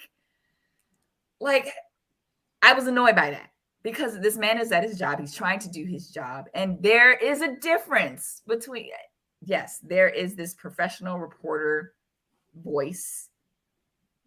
And then there's this, hey, Kimberland, what's going on? Like, it was very annoying to watch. It was very uncomfortable. And it's kind of devil's advocate because I get where he was coming from. Like, you just talked to me 2 seconds ago, and now it is this total reporter. I didn't see a difference. I did not see a difference. It's not like I didn't see a difference in the reporter's delivery, just watching it in that moment, because he was giving that reporter professionalism. What other level of professionalism were you looking for, Prime? Like, did you want him to, how you feeling? What's going on? Like that's no, that's not professional. It's not etiquette. And I just didn't like how he was trying to have him comport himself as this ninja reporter because he's black. I just did not like that. That's how he felt. That's how I felt what he was trying to pull out of him. Okay. So I've been putting up some of the comments as you were talking about how the community feels. Feel free to throw any more up as I'm talking. So how did it make me feel? Teaching moments. I felt conflicted, right? I felt conflicted. And B Smith's comments, but she said it was just cringy for me. So that's why I was just thinking about like when she said it was cringy for her, I'm just like, absolutely. It was cringy for me too. And I don't know if Kimberland is paused. I don't or know. Not, I can hear or not. you, If she is, seems please like there's excuse a delay. it. Like we're going, yes. Okay. So Kimberland is paused. So I have my thoughts on how I felt about it because I thought it was extremely unprofessional. I thought it was extremely annoying. Oh, Kimberland, are you back? Yeah, I'm here. I think I don't know, something's happening out here in the tech world. But what I was gonna say was I felt conflicted about the situation. Same. I felt that Sab, try to go down and come back up. But I felt conflicted about the situation, and this is why. So to y'all's points out here about the time and place. Right, the time and place. The reason I felt conflicted was because it felt like he was reprimanding him in public as opposed to pause the camera, say, bro, look, you ain't got to talk to me like that. Like we were just having a conversation. Like we can literally continue having this conversation. It's fine.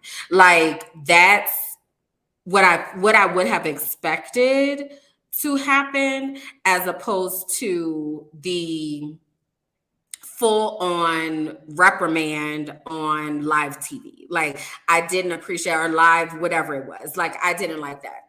However, I fully agree with what Coach Prime was saying.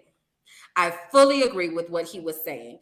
I don't agree in the delivery. I don't agree in the space and time that he chose to do it. But I do agree in what he was saying. So, and this is why. So, Sab and I, we come to you every other week. We do this, right? This is the thing. I don't consider myself to be unprofessional because I'm speaking to you in the way that I communicate with you. Mm-hmm. I don't consider myself to be unprofessional because I am choosing not to speak like this. I'm going to give you all an example of what my reporter voice would sound like. Welcome to Brownversations. This is our virtual platform where we talk about all things brown girl related. We are here to connect you to other like-minded women and give you a platform to share your voice in the brownversations that matter to us and those we care about. We invite you to connect with beautiful brown girls and connect with us individually as we take this journey through life. Right? I don't feel like I have to speak that way in order to be considered professional. But so that's not what that reporter was doing. That's not. But that is what he was doing in comparison to how he was interacting with Dion. Like, so clearly there was some type of difference in the way he was communicating for Dion to say something. Now, should Dion have said that on camera? No, I don't agree with that. But don't come talking to me like this, right? When I know that just a moment ago, you were like, hey, man, you ready for the interview? All right, cool. Let's roll with it, right? The other thing that I appreciated that Coach Prime said was, he said, so you're trying to be professional? And the guy was like, well, yeah. And he's like, so you're not professional? I think that we have been so programmed to believe that we have to code switch in order to be accepted by white people, because it's not our people that's looking for us to show up like that. Let me tell you that for sure. Right. So what we're doing is we're trying to appease white people. And I'm in a space in my life where I'm not here for white people's comfort or for their appeasement. You know what I said. I'm not going to allow you to tone police me. I'm not going to allow you to, because I said something in a different manner than you might have said it, that now I feel like I'm not fit to be in this space or I'm not professional. I can't buck dancing, buck jumping, putting on up, like I can't with it. So I fully 100% agree with what Coach Prime said. I don't agree with how he did it, but I 100% agree. And So I guess like we brought this up because we wanted to ask you all like where your stance is on code switching, right? How do you code switch? If you do, why do you code switch? If you don't, why don't you code switch? And are there spaces where code switching is still necessary? I mean, for the sake of time, I'll just say that I don't agree with what he did. I was about to sit here and put it in the chat in all caps. But he did. You don't, when you say you don't agree with what he did, what are you referring to? Because I feel like for the sake of time, I'll try to be brief. I'm not saying that there is a professional reporter's voice. What's considered professional?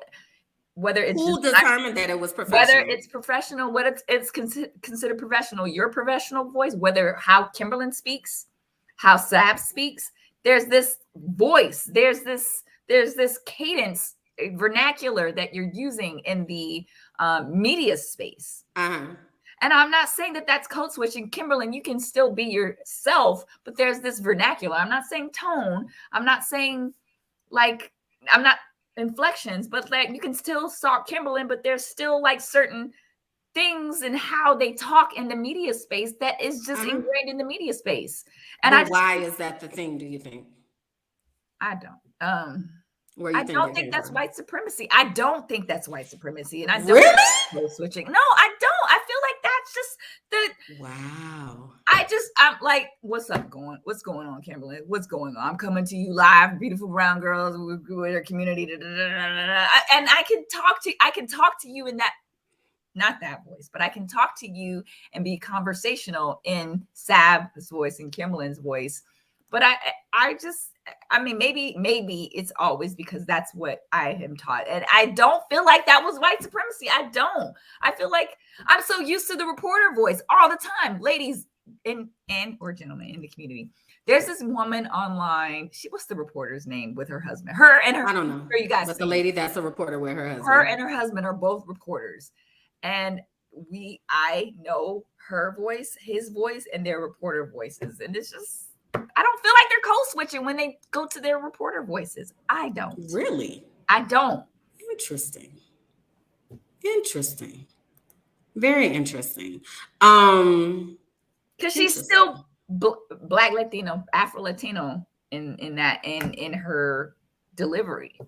That's just how I feel. I could be wrong. Correct me, guys. I'm not above reproach. I'm not above being corrected in just my thoughts. So, and I go back and watch these shows. So by all means, if you're just like Sabrina, but no, I don't think there's a right or wrong answer. I think that because there are lots of folks that agree with you as well. There are people that agree with me, but I think that when what I took surprise with and what you said was that voice is not rooted in white supremacy. White people run media. That was not a space that was made for us. That's not a space that caters to us. That's not a space that's for us. Ain't never been for us, which is why we have things like the griot and why we have shows that need to come out that honor who we are. So when I look at, like, I can't tell you how much time I spent in college trying to get rid of my accent, being from New Orleans, because I was told it was unprofessional. Why is it unprofessional? Because it doesn't sound like middle America, which is white. You know what I mean? Like, so at this point in life, I've just really, and I'm also a rebellious person. So I'm very much just like, I am not going to do that. I'm not going to do that for your comfort. You are well able to understand me as I'm speaking. Now, do I think that you should use casual language in a professional setting? No, that is very different from changing the tone of your voice to be appeasing and to be professional. Those are completely different things, right? So there's no answer for this, y'all, right? It's just like, we're just really wondering what this looks like, what this sounds like, and for us to interrogate and become curious with ourselves about if we do it and why we do it. Now, what I will say 100% as we wrap this up, what I do agree with you 100% on is that Deion Sanders shouldn't have approached it like that. he really should have pulled old boy to the side or asked the camera to be turned off or what have you. Like, and that's not the time, as Irma just used this language of berating someone. That's not the time to berate somebody or publicly embarrass somebody. I don't agree with that at all. But as far as the words that he was speaking, I do agree with that. So yeah, if you all, let's continue this conversation down there in the comments. Again, there is no right or wrong answer. This is a hot button topic that we knew was a hot button topic. And there's so much here that could be unpacked and gone back and forth about, but what y'all think? What y'all stance on the code switching and the suches, because it's a thing, so so having said that, we want to get into our mental health moment for today. And our mental health moment is actually really quick because we want to share a website with you all that we have come across and some information that we've come across. So as you all know, we are really intentional about mental health and make sure that we always talk about it. And it's come across our understanding that Meg the Stallion has jumped into the mental health space. Okay. High girl-ish. So she has jumped into the mental health space, and what she has done is comprised a database of a place where you are able to get support for mental health and things that might be happening in the mental health space. And it is called Bad Bitches Have Bad Days Too. Okay. We have bad days, y'all. And because of that, we need to make sure that we get some support. So this is the website here. And as you scroll down the website, you see Meg in her different facets of herself, right? And understanding that we are not a monolith. But if you continue to scroll, you start to see that there are some resources here that she's linked, right? So the National Alliance on Mental Illness, NAMI, is one of the things. The National Crisis and Suicide Crisis Lifeline, Substance Abuse and Mental Health, even support for Indigenous people. There's also a database here. We're familiar with Therapy for Black Girls. We talk about them all the time. There's also a Therapy for Black Men. And then there's also an LGBTQ Psychotherapists of Color directory, which I thought was absolutely amazing because there are so many of us, Black and Brown people, who need that support and fall into that intersection and just aren't seen. So, that's there. Then y'all, if you just keep scrolling, like there are just so many things. Melanin and Mental Health is a page that I follow all the time. The Trans Lifeline for those who may be trans and experiencing some type of trauma. The LGBTQ National Youth Talk Line. It's all types of things here. So I'm going to put this into the chat for you all. Again, it's called Bad Bitches Have Bad Days Too, is the website. And it was compiled by Meg the Stallion. And again, it really centers on providing support for mental health concerns and making sure that we are all seen and all parts of us are seen and we're able to get the support that we need every single day. I love it. In whatever facet. Initially, when I saw this, I was just like, this is just a repository for... But no, initially when I saw this, I wasn't a fan of it. But as I started to look through and scroll through the site, I'm like, oh, I hadn't seen that. I hadn't heard about this one. I didn't know about this one. But so it's a really helpful website because sometimes people just don't know where to go when they're having a crisis and when they're having a mental. They just don't know. They don't know where to go, who to talk to. And I think this website does a beautiful job of just listing all of the resources. They even have a Therapy for Black Men on there. Yeah. I didn't know that was a thing, but I'm excited to share the information. That was a thing? Therapy for Black Men? No, I knew Therapy for Black Girls was a thing because we reference them all the time. But Therapy for Black Men, I don't know that lots of people are familiar with that site. No. Oh, I thought you meant just in general therapy. No, of course I know Black men do therapy, but I mean the site, Therapy for Black Men. Like I didn't know that was a thing. So that's exciting because I'm always looking for resources for men. And I was excited. I'm like, let me scroll through that and see what that's talking about. So again, the website is badbitcheshavebaddays2.com. It's in the chat for you. So please do bookmark that, and hopefully it provides you or someone you know some support. All right. So finally, our Brown Girl Spotlight is a woman by the name of Leslie Welsh. And so let me give you some stats really quickly. So Black women are 3 times more likely to die from pregnancy-related causes than white women. So in profit-driven, hospital-centered American, so essentially in the hospitals, Black infants are 2.3 times more likely to die than white babies, and Black women have 3 times higher chance to die from pregnancy-related causes than white women. So this woman by the name of Leslie Welsh, she is a former Detroit public health official. She recently launched 2 new initiatives geared towards saving the lives of birthing Black mothers, and their newborns. Welsh is also a co-founder of Birth Detroit. This is where she's from, and this is where she's from, which aims to offer midwife care throughout pregnancy, birth, and beyond. Welsh leads 2 initiatives to serve underrepresented communities. The first organization is called Birth Center Equity, and the second effort is ensuring underrepresented communities such as areas in her native city, Detroit, are not left out of the birth center movement. Welsh has recently experienced it herself. She had her own preterm baby who survived, in addition to the horror heartbreak of a late-term miscarriage. And then she says, "For too long, our reproductive health care has been inaccessible and inequitable, particularly for our Black, brown, and marginalized neighbors." She didn't say this. This is U.S. Representative Ayanna Pressley in Massachusetts, who spoke to Forbes. This is a statement from Forbes. She says, "Standalone birthing centers can provide specialized and culturally congruent care, which is exactly what our community needs." I love this. Me too. For far too long, we've talked about Black women mortality and pregnancy, Black women pregnancy mortality on this show ad nauseum, right? So you have this Black woman who's creating these birthing centers and these birthing resources in her hometown and wanting to branch out beyond. It's just absolutely. That's dope. Yes. That's dope and so necessary.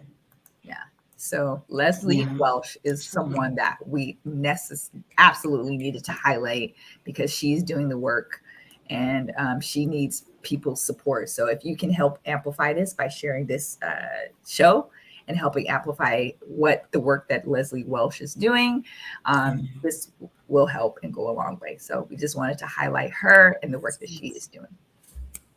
Amen. Shout out to her. Thank you for that work. So we know that some of you may be joining us for the first time. I don't know why my pictures. Okay.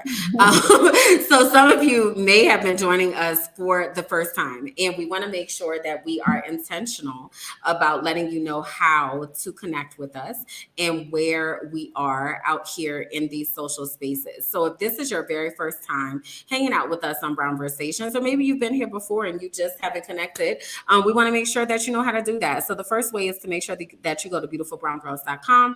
There you will be able to find out whether you have a brunch chapter in your area. You'll be able to get connected and learn a little bit more about our organization. Then if you go to our Facebook page, Beautiful Brown Girls, as well as our Facebook group, Beautifully Shaded, we have Instagram at Beautifully Shaded and on Twitter at Beautiful Brown You. These are all of our platforms that allow us to be able to deliver this message and really make sure that we are showing up for brown women.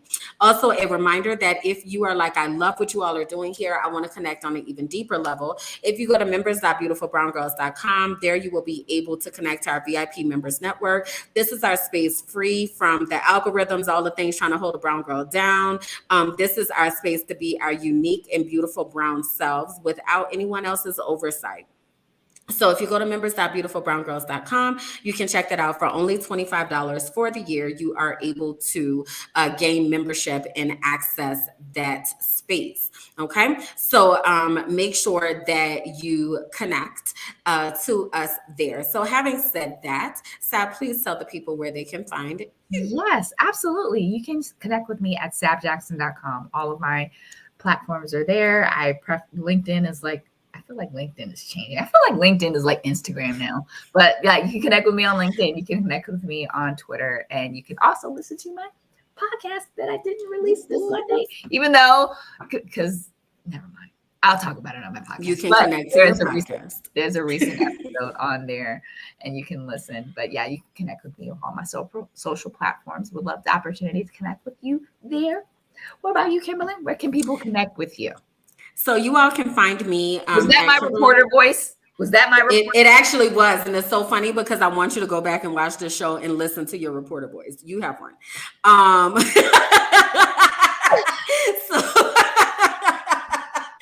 So you all can connect with me at KimberlandJackson.com. But I would love for you all to connect with me. This is where I'm going to send everybody over to my Instagram, Minding My Black Ass Business. This is the place where I log my frolicking journeys. I'm a professional frolicker, so that is what I do. I'm out here just experiencing the world. So over on Minding My Black Ass Business, on Instagram, you're able to see all of the things that are happening in my world. That's where I'm going to log everything that's happening with Dia de los Muertos and all the other stuff that's happening. So KimberlandJackson.com and Minding My Black Ass Business over on Instagram. That is where you can find me. So having said that, y'all, we will be back in 2 weeks with our next episode of Brown Conversations. We are wrapping up the year, y'all. We are wrapping up the year. It is coming quickly. Like, this is so crazy. But so we'll be back in 2 weeks. Please share this broadcast, y'all. There was a lot of really good information that people needed to know. There's a lot of conversations that we need to have that we want opinions about. So please continue to share this broadcast. Please continue to like. Please continue to comment. We do go back and rewatch the shows. We do comment after the show. So please be sure to go back and check everything out. Okay. We love you all so much. We want you to have a very fun and safe Halloween if you celebrate that. Yes. But just make sure that you are taking care of yourself, that you're looking out for yourself, and that you are showing up in all of your greatness and all of your fullness. I'm laughing at the cat that's coming out with the claws and such. But anyway, y'all, we're going to get out of here. We've been on here long enough. Okay, so we're going to get out of here. We love y'all so much, and we'll see y'all in 2 weeks. Bye.